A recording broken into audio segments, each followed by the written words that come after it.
Well, this is a sharp departure from foreign policy under the Trump administration, which embraced a model of economic nationalism that at times saw Washington throw its long-standing allies under a bus on things like the Iran nuclear deal and the Paris Climate Accord. On climate change, Secretary Blinken said Washington would make it a priority while also pushing to create green jobs.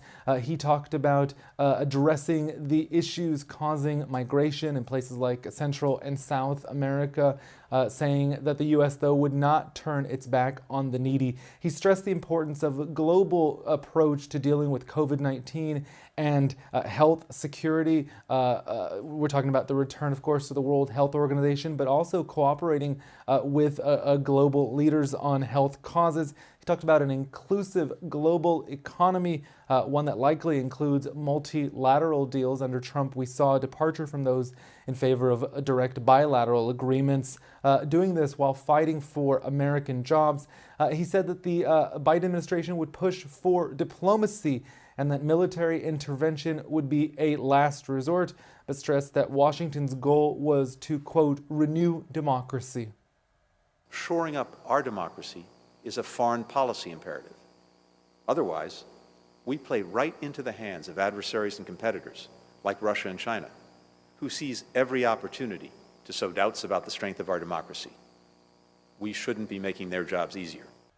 On China, which he alluded to by talking about things like securing U.S. technology and protecting American intellectual property, Secretary Blinken said that Washington would manage its relationship with Beijing.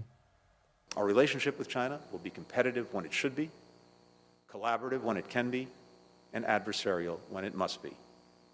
The common denominator is the need to engage China from a position of strength.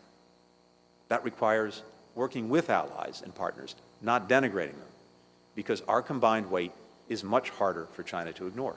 Remember, then President Trump publicly confronted several of America's key allies, including NATO, the cross-Atlantic alliance.